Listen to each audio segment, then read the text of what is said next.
welcome to episode 7 of my technical bootcamp. Today we're going to be talking about trend liquidity. So trend liquidity is another type of liquidity expanding upon the theory and the equal highs and equal lows that we discussed in the last class. Today I'm going to take you through what trend liquidity is and why it forms in the markets, how to correctly identify trend liquidity, and then the two main ways that you can trade trend liquidity to get good results and have deeper clarity around the market. So with that said, let's dive right in and break this down. So in the previous episode of the bootcamp, we talked about equal high and equal low liquidity and how in predictable areas in the market, such as around support and resistance levels, we get collections of buying and selling orders that act as fuel for larger market participants and create strong reactions, reversals, things that take place, the uninterrupted movements from areas that the majority of traders wouldn't expect them to come from. So when we see a level of equal highs in a market or a resistance, rather than getting a direct drive down from that level, as many traders expect, what we more frequently see is a rally above to sweep out the high, and then we get the proper reaction. This creates a situation where the majority of traders are taken out at the worst possible point, and directly from their stop loss, the market then makes its move. Now, as we know, if you watched the last class, this happens because when we push into this level, we naturally drift into here.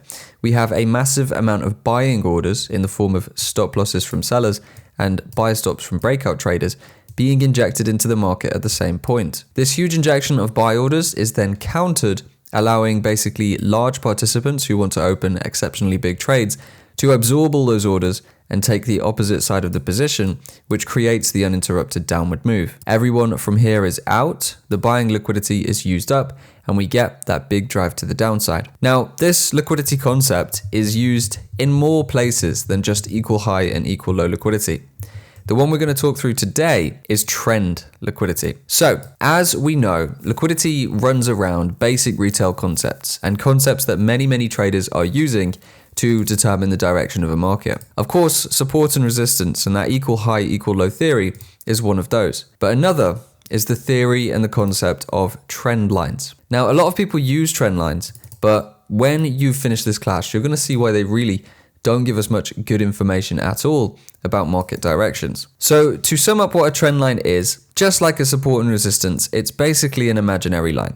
It's an area in the market that price has reacted to more than one time. But aside from that, it really doesn't have, any grounding in reality. So this would be an ascending trend line where basically the market's moving higher. It's creating higher highs, which is good news. But we come down, tap a level, and then after the second tap, the expectation is every further tap that we get on this trend line should create a new buying opportunity. So a lot of traders look at this to buy like that, okay? Now, while an ascending trend line is intact, the theory is that the market should keep moving up. People use this to determine their structural bias, saying, okay, providing we stay above this level, then every retest of the level should create a new buying opportunity. Now, we also then have, as well as the retest way to trade it, the second way to trade it, which is breakout trades. The idea here is, if we break beneath an ascending trend line, we will then pull back to the ascending trend line,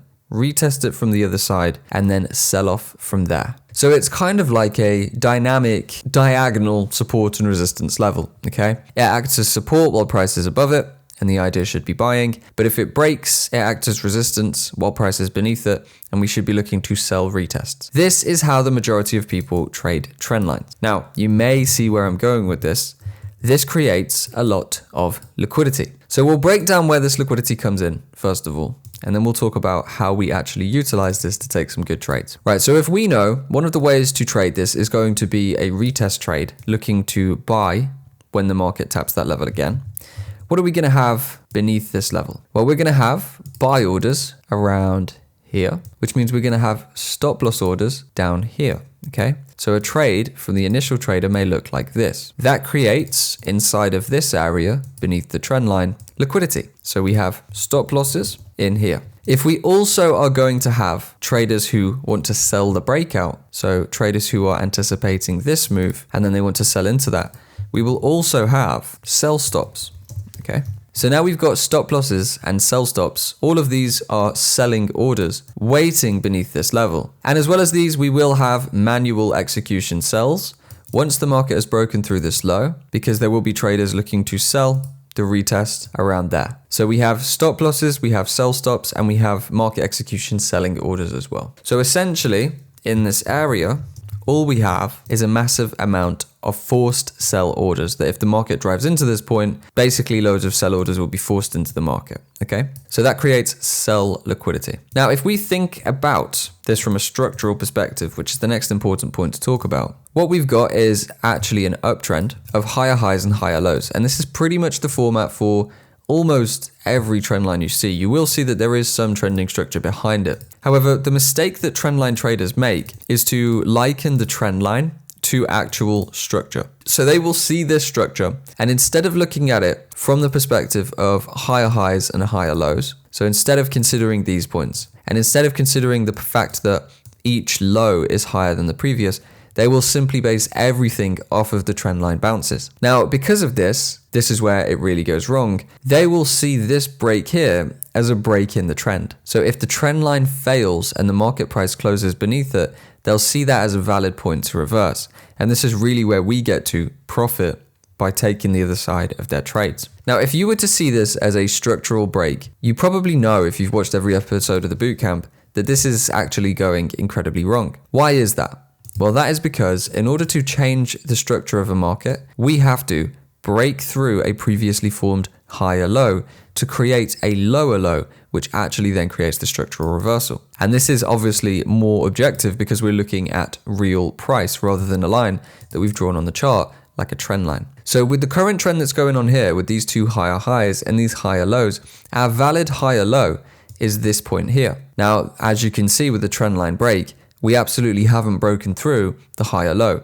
Therefore, this is still completely bullish structure, and the most probable outcome for the next move is just simply going to be an extension of even further upside. So that is what we're likely to see happen next, right? Now, because of this, and because trendline traders don't see this, we get an opportunity with trend liquidity to take advantage of the massive amount of sell orders being injected into the market. Because what we oftentimes see here is, sometimes we have discount price zones, demand zones around here, and other times, just running off of the liquidity alone, we will see those large market participants absorb the sell orders, place on a massive amount of buying orders, and then we'll see a rally back into the initial direction.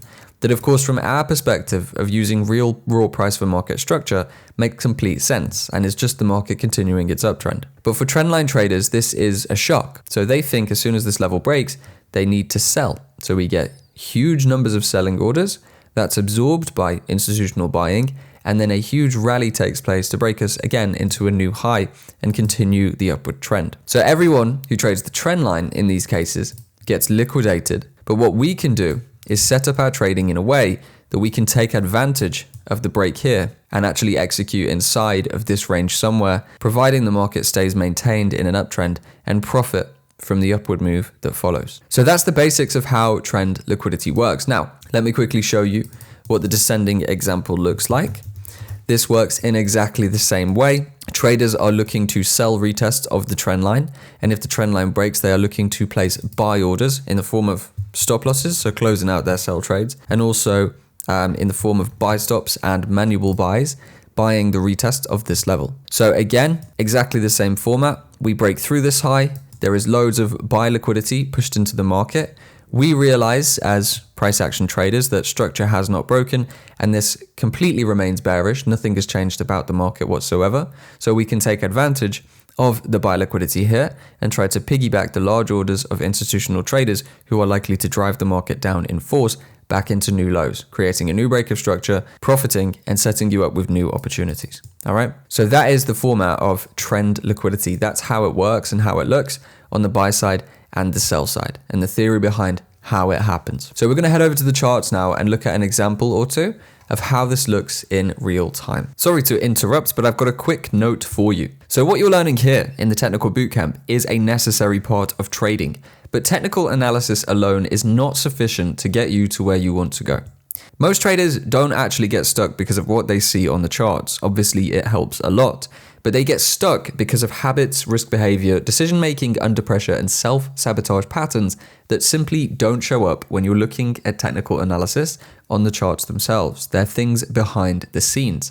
So I've created a 15-minute class, a simple class, which is going to show you the reasons that you don't see that are holding you back from success. And if you've been trading for a few months or a few years, you feel like you know everything, but you still can't put it together, that's exactly who this is designed for. So check that out using the link in the description after this class. Don't jump ship on the class yet, watch it all, but then head over there and check that out. With that said, let's get straight back to the bootcamp. Okay, so now we're here on a real chart and we're gonna look at this descending trend line. First, let's look at how standard trend line traders would look to trade this. So we've got the taps on this level, and therefore the anticipation is if the market taps this level again, the first way to trade this would be a short position, looking to continue the downward trend that is imposed by the trend line. The second way to trade this then, of course, is going to be if the market breaks above, traders will look to buy that breakout because they see a break of this trend line as a structural shift. Okay, so what we get is a pool of liquidity up here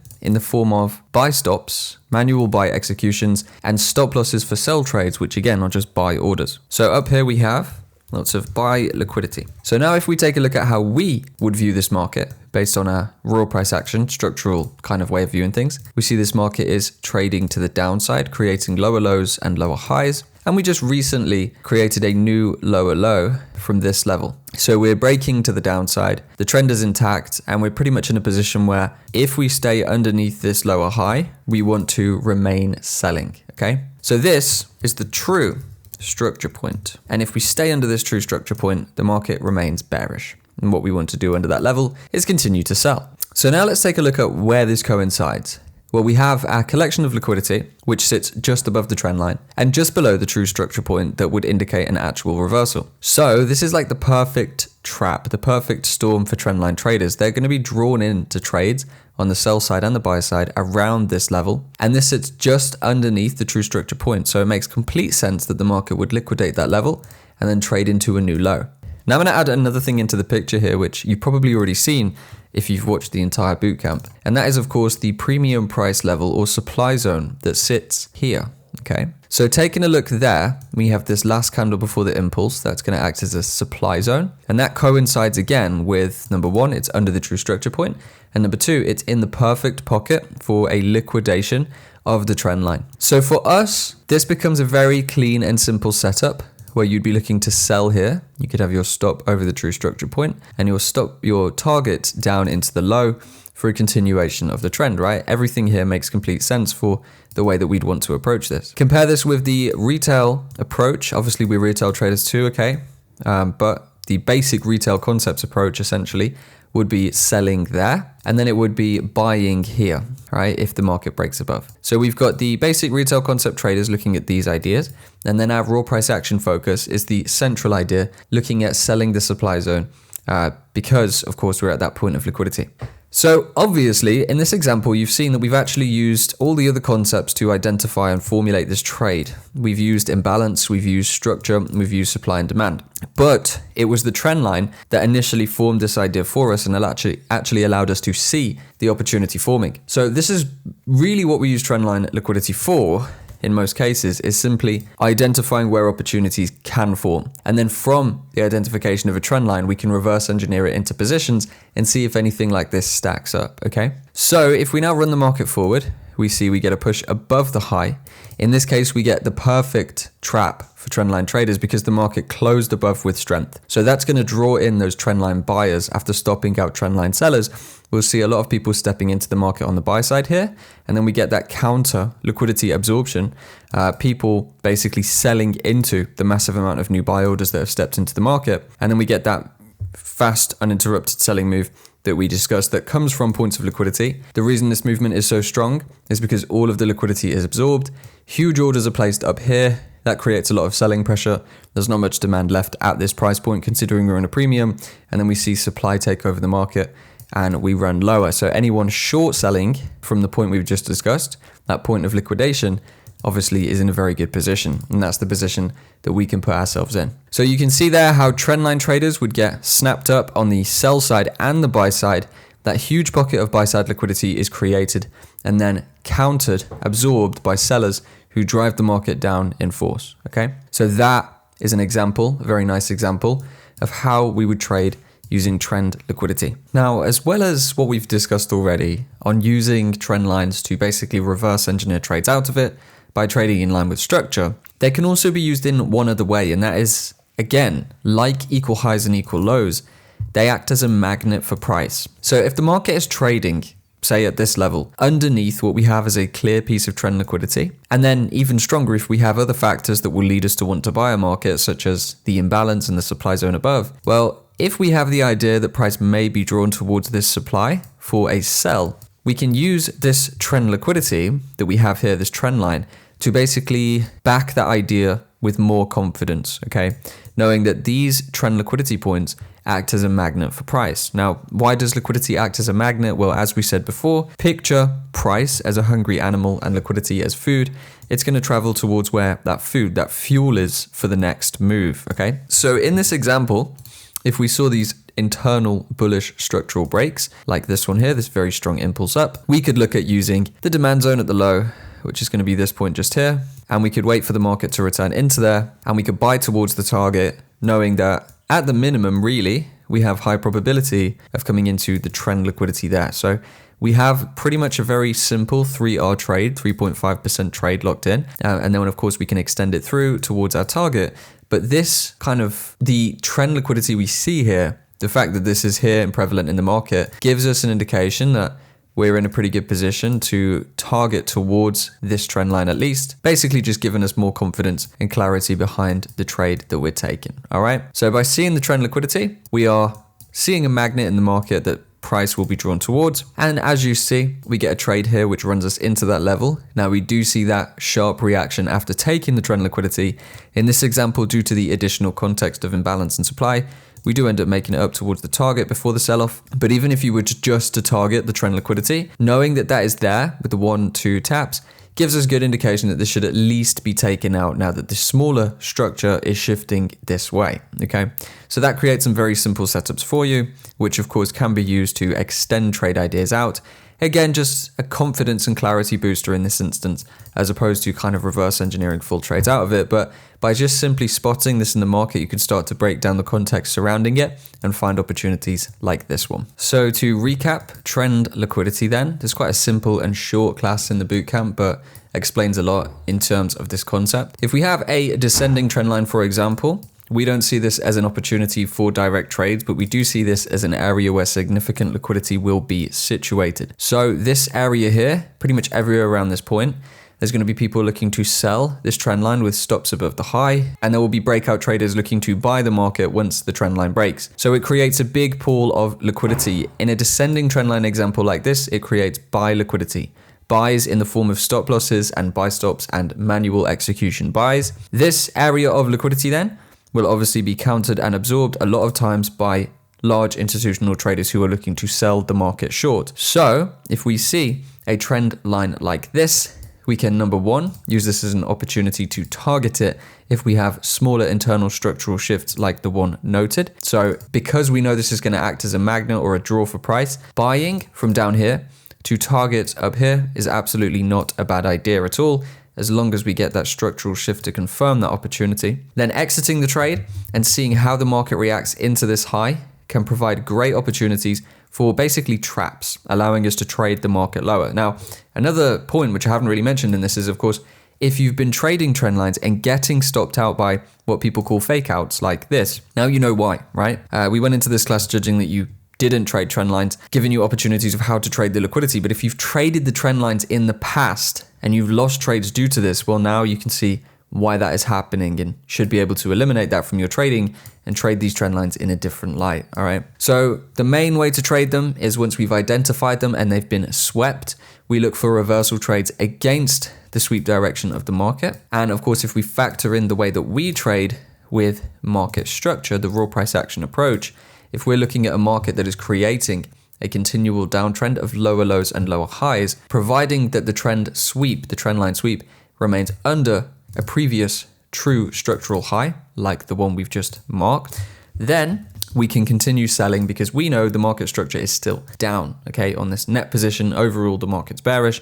So regardless of whether a trend line's broken, the opportunity is still to the downside. Okay, so this is how you trade them. And of course, you compare this with other concepts. You compare it with supply zones, compare it with imbalance to create very high probable opportunities like the one we looked at the start, where the market may reach into here before getting its full reversal. But regardless of kind of which way you look to trade this is the format that we like to follow. Number one, magnetized for smaller trades into trend liquidity.